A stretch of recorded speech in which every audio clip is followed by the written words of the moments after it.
So when you have Ben Simmons on your team, with as gifted a passer as he is, you want guys around him who can play off of that sort of thing, be shooters from outside and not allow the defense to just swarm on Simmons. And luckily for Ben and the 76ers, Robert Covington fits that pretty damn well, as he's currently shooting 8 3-pointers a game this season, where he's shooting over 40%.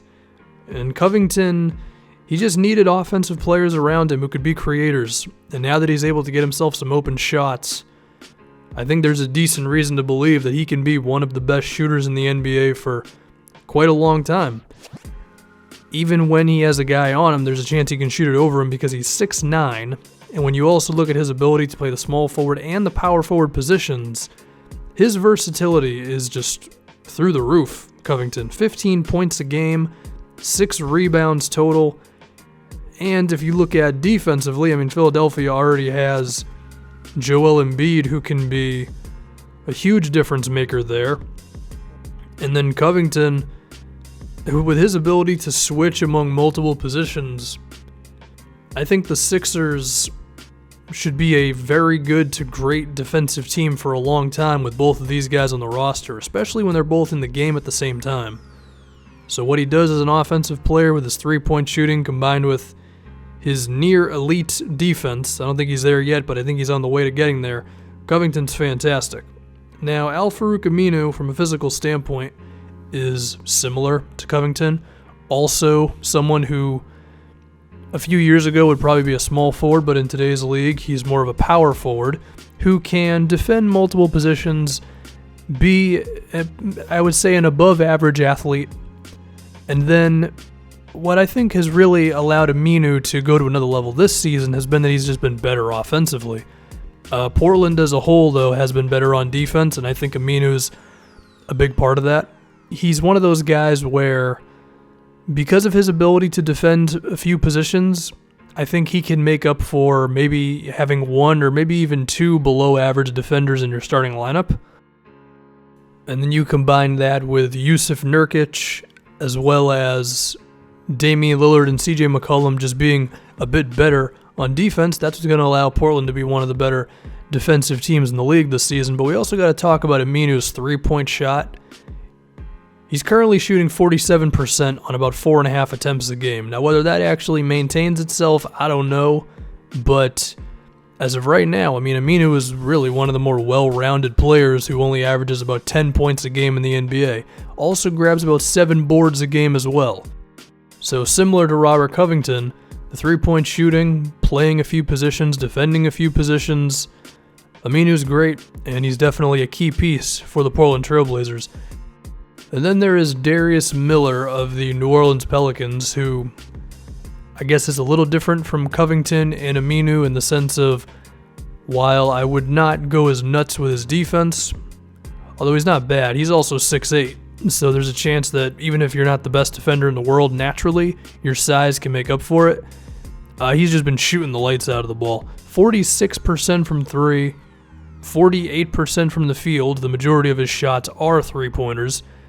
The New Orleans Pelicans were just looking for enough offensive talent along the perimeter to go along with their big dudes up front. And it seems that Darius Miller has definitely entered himself into this rotation. He's playing about 21 minutes a game, and I think that's going to maintain itself. It helps that the Pelicans have a few passers on the team. DeMarcus Cousins, one of the better passing big men in the NBA. If someone's open and he's in the low post, decent chance he's going to find him.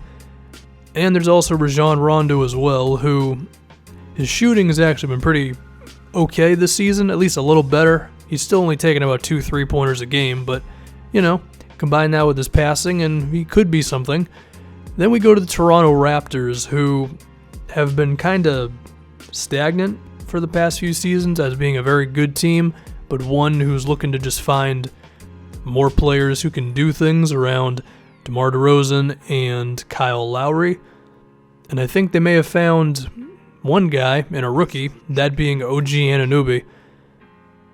And the last time I did one of these videos, I had Pascal Siakam in here as well, so the Raptors are doing a pretty decent job of acquiring young talent while still maintaining a decent enough team. I think Anunoby's defensive potential is really high, given his height as well as wingspan. Some guys I think can defend some like power forwards and small forwards. There are some guys who can defend point guards and shooting guards. I think Anunoby, if he gets stronger, could be a point guard through power forward kind of defensive player. The question is, can he get to a point where he can do anything off the dribble, beating guys off the bounce? Maybe, maybe not, but even if he doesn't, I don't know if it necessarily matters. I think his three-point shot, while it has been pretty damn good to open up the season, I do think there can be a little bit of fear on if he's really that good of a three-point shooter, just because it's not like he's taking too many threes a game and a lot of them are coming from the corners, but nonetheless, a very good sign for him as a shooter, and I think defensively, he's definitely going to be awesome in the NBA. I mean, he already is pretty good on defense. And defense seems to be a theme of this video, as well as wing players who can do that and as well as do at least enough on offense. And we're going to round it out with another one, Luke Richard and Mbah a Moute.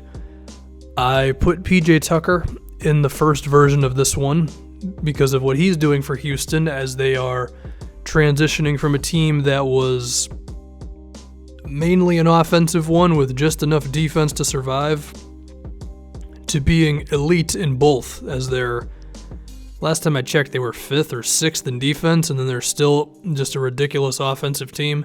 Houston's a cheat code, man, and Mbah a Moute is part of that reason, because like PJ Tucker, he can defend a few positions, and then you have him, PJ Tucker, Nene, Clint Capella, Chris Paul.